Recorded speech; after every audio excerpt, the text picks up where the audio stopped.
Welcome, MechWarrior. You're accessing beginner-level training manuals for the UrbanMech UM-R60 provided by Ronin Fox Armored Security.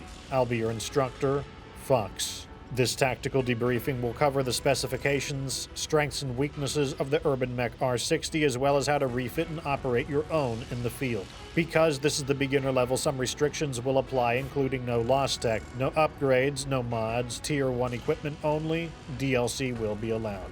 Let us begin. Orgus Industries UrbanMech UM-R60. Weight class, light. Role, ambusher. Availability, very common. Threat level, reduced. Description. The peculiar UrbanMech is an example of highly specialized engineering. The commission for an effective city fighter was answered by Orgus Industries, who delivered on exactly that and nothing more.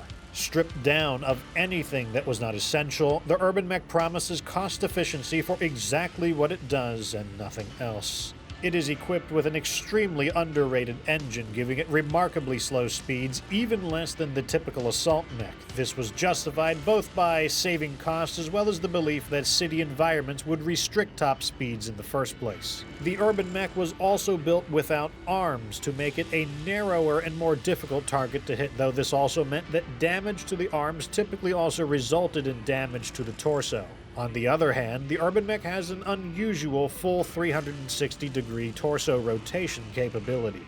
Despite the oddities, the Star League adopted the mech and bought large quantities of them, where it saw action primarily using guerrilla tactics in urban battles. Standard combat doctrine for the UrbanMech involves using the jump jets to leap atop of buildings and snipe at enemies with its AC-10 before leaping down to cover in between attacks. After the fall of the Star League, the successor states primarily saw the UrbanMech as a source of spare parts and rarely fielded them willingly. The exception to this was the Capellan Confederation, who, after the Fourth Succession War, found they needed every functioning mech that could still fire a weapon on active duty, resulting in Liao's armories fielding the largest quantities of urban mechs today. As a result, those searching for an UrbanMech will most likely find them in the hands of the Capellan Confederation, though it is nevertheless still a common mech found across the Inner Sphere. Specifications. Maximum weight, 30 tons. Minimum weight, 0.5 tons. This means 29.5 tons are available for total customization. Top speeds are 32.4 kilometers per hour forwards and 21 kilometers per hour in reverse. Standard engine. This could be seen as maximally slow speeds for any mech, but especially light mechs. Stock armor is 192 units, which is 6 tons of standard armor. Maximum possible armor is 222 units, which is 6.93 tons of armor. This could be seen as well armored for its weight class. Stock weaponry includes one AC-10 burst fire right arm with 1 ton of AC-10 ammo, which is 40 rounds, right torso, 1 small laser left arm, 2 Class 5 jump jets center torso, and 9 heat sinks. Strengths and weaknesses. The UrbanMech R60 is an ambusher, which are mechs that are highly specialized, reliant on specific environments for surprise attacks. In this role, it performs poorly. These are its strengths. Solid armor, much heavier than the typical light mech. The AC-10, surprising on such a small mech, and the damage can catch an inexperienced MechWarrior by surprise. Cheap. In terms of salvage negotiations, purchasing, and repairing, the UrbanMech is one of the least expensive models to maintain. 360-degree torso rotation can help to compensate for its speeds somewhat. It does have numerous weaknesses, however. Slow. Tied with the slowest mechs in service, making it impractical for use in virtually any scenario sans defense, and even then it is still a liability when enemies attack from multiple directions. Fragile. Despite its 6 tons of armor, light mechs utilize evasiveness more than armor to survive, and the UrbanMech is slow enough that its evasiveness is tied to the enemy's lack of gunnery rather than its own evasive capabilities. Lopsided weapons. The easily destroyed autocannon arm hamstrings the UrbanMech's combat effectiveness to the point that it can be ignored in favor of other targets and dispatched later at one's convenience. Low ammo.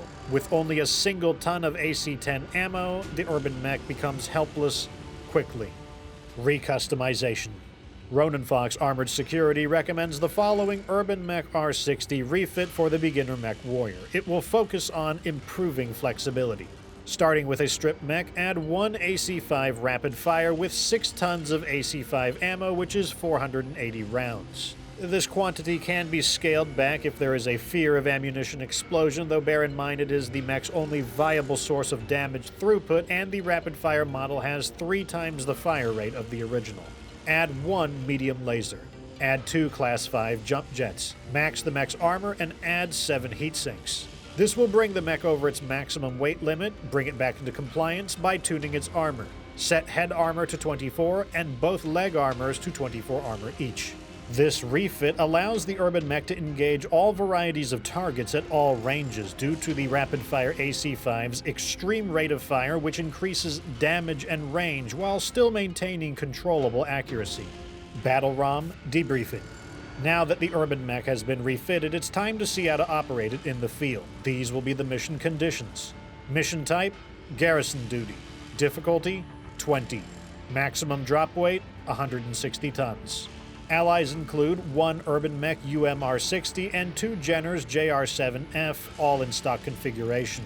Pilot skill, green.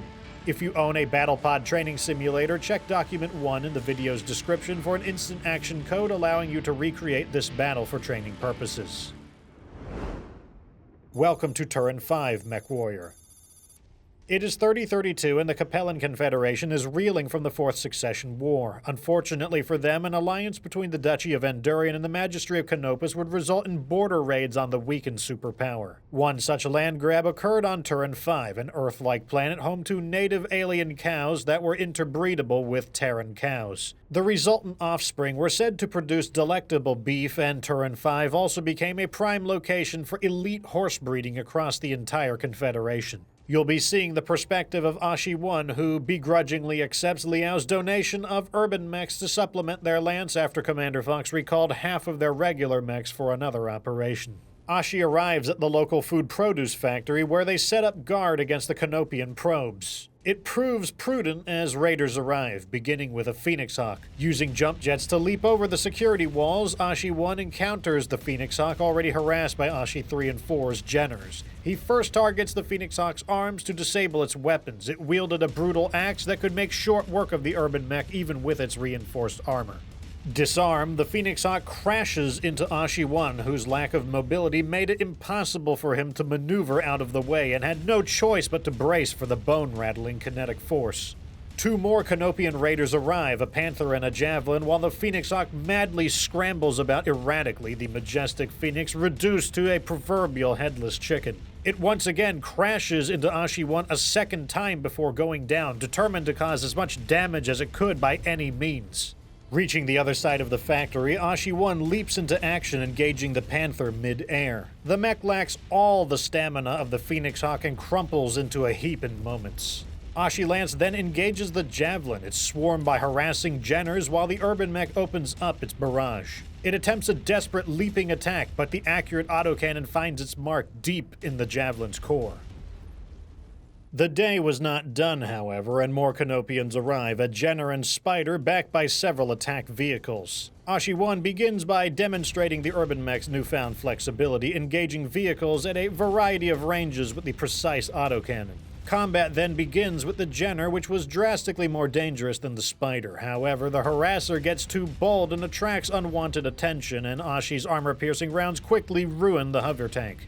Ashi 3 and 4 spook the Jenner, which then makes a mad gambit for airtime, just like the Javelin before it, which results in, just as the Javelin before it, an AC-5 shell through its center torso. Only the Spider remained now, intent on the same aerial maneuvers as its cohorts. Ashi 1 leads his shots with the autocannon, firing alternatingly with the medium laser to minimize inaccuracy with either weapon. The mission was successful, and as troublesome as the UrbanMech can be, the Lance succeeded. The redesigned UrbanMech was able to contribute much more easily with its newfound ability to engage enemies at all ranges. This concludes the tactical debriefing for the UrbanMech UM-R60. You now have a further understanding of the mech specifications, strengths and weaknesses, as well as how to operate and refit your own UrbanMech R60 in the field. Thank you for choosing Ronin Fox Armored Security for all your training needs. Oh, and yeah, that was the UrbanMech for real. As usual, I'll give you the smash or pass rating, but out of character. Come on, Mech Gang. What do you want me to tell you? It's the UrbanMech. I know there's all these jokes about it being the trash can and not the trash can, but for real, it is awful. I would never use this except as a troll or to cut up on Reddit. I would rather give up all of my waifus in Nikkei than pilot the UrbanMech for an entire I'd never do that. That's going too far. I'd rather eat 10 taco boxes from Taco Bell and super glue my asshole shut than do an entire playthrough with the UrbanMech. But I know you, Chad. That's not good enough. You want a real review. Fine, I'll give you a real review. This is too slow! It's too slow! Light mechs use speed to survive, not armor. I don't care that it has 200 armor. It is too slow. You cannot get hit. You get hit by everything with the UrbanMech. You need speed to survive. It's awful. So smash or pass. Oh, smash this piece of trash with a sledgehammer. Anyways, next guy's gonna be a medium mech. I don't know. I haven't chosen the mech yet. Support the Fox Republic. I did it for you guys. I pilot this awful thing for you guys. Join Ronin Fox Armored Security. Join on the Discord. Watch my streams on YouTube. Follow me on Twitter, Facebook, TikTok, and Instagram. And you better do these things or you will wake up and I will replace all of your mechs with UrbanMechs. And yeah, don't forget that you have to like be good to get good. Whatever my like stupid outro is, you know, I'm dipping out of here. I've had enough of this UrbanMech stuff.